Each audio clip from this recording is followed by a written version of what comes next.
Il y a des femmes qui aiment trop. Et il y a des femmes qui aiment avec la peur.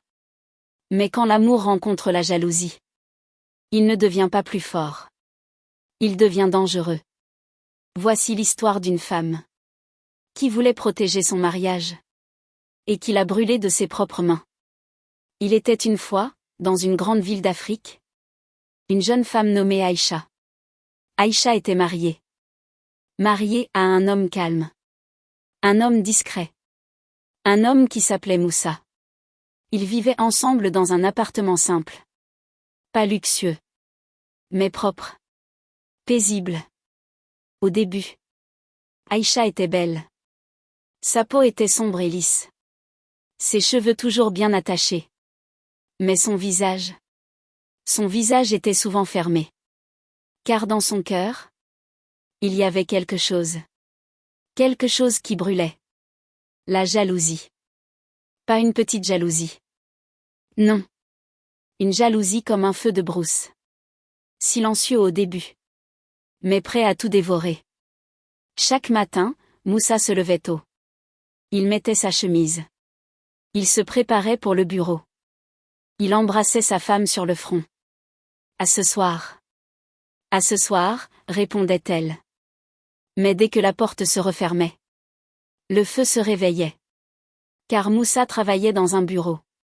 Et dans ce bureau, il y avait des femmes. Alors les questions arrivaient. Et si une collègue riait trop avec lui?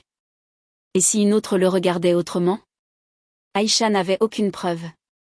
Mais le feu n'a pas besoin de preuves. Il a besoin de peur. Un soir, Aïcha demanda. Moussa, tu travailles avec qui au bureau?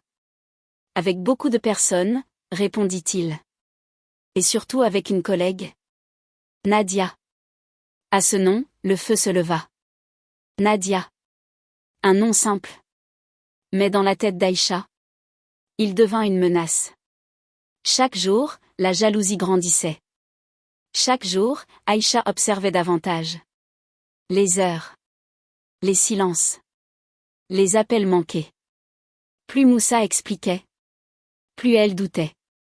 Plus elle doutait, plus le feu gagnait du terrain. Un jour, Aïcha décida que penser ne suffisait plus. Elle devait agir. Elle ne cria pas. Elle ne fit pas de scène. Non. Elle choisit le silence. Elle commença par les paroles. Des paroles jetées doucement. Comme des graines de doute. À une voisine. Tu sais, au bureau de mon mari, il se passe des choses bizarres. À une connaissance. Moi, je dis ça, je dis rien, mais certaines femmes n'ont pas de limite. Rien de direct. Rien de clair. Juste assez pour faire réfléchir. Puis vinrent les messages. Un téléphone sans nom. Un numéro inconnu.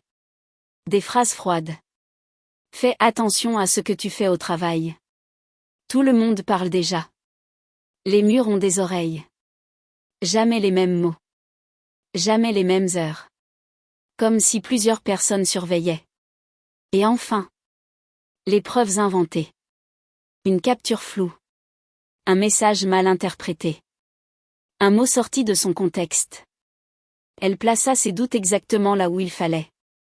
Dans les bons téléphones. Aux bonnes oreilles. Tout cela. Doucement. En silence. Comme un feu qui avance la nuit. Au bureau, l'ambiance changea. Les regards devinrent lourds. Les sourires disparurent. Quand Nadia arrivait, les conversations s'arrêtaient. Puis vinrent les murmures. Tu as entendu? On m'a dit qu'elle était trop proche de Moussa. Apparemment, ce n'est pas très clair. Chaque phrase ajoutait du bois au feu. Un matin, Nadia fut convoquée. Une salle froide. Des visages sérieux. Nous avons reçu des informations. Des messages. Des témoignages. Nadia trembla. Mais, je n'ai rien fait. Elle parla. Elle expliqua. Elle répondit à chaque question. Calmement. Mais le feu n'écoute pas la vérité. Il veut seulement brûler. La décision tomba. Nadia fut renvoyée. Sans preuve solide. Sans adieu. Juste une porte qui se ferme. Quand Moussa l'apprit, son cœur se serra. Il resta debout. Longtemps. Ce n'est pas juste, dit-il. Le soir, il rentra à la maison. Tu as appris pour Nadia, demanda Aïcha. Oui. Elle a perdu son travail. Aïcha baissa les yeux. C'est triste. Mais au fond d'elle, le feu se réjouissait. Mais écoute bien ceci. Le feu ne s'arrête jamais à une seule maison. Une enquête fut ouverte. Les messages furent analysés. Les traces suivies. Et peu à peu, la vérité remonta. Un matin, cette fois, ce fut Moussa qu'on convoqua. Votre nom revient souvent. Ces messages sont liés à vous. Votre foyer est impliqué. Il ne comprenait pas. Je n'ai rien fait. Mais le feu avait déjà sauté. Moussa fut renvoyé. Sans colère. Sans cri. Juste un silence lourd.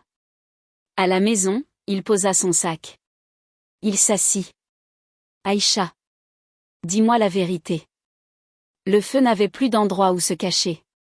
Elle pleura. Elle nia. Puis elle se tut. Mais quelque chose était mort. Moussa ne cria pas. Il ne frappa pas. Il se fatigua. Fatigué de se justifier. Fatigué de prouver son innocence. Fatigué de vivre sous surveillance. Les jours passèrent. Il parlait moins. Il expliquait moins. Jusqu'au jour où il dit. Je pars. Le divorce arriva sans bruit. Sans bataille.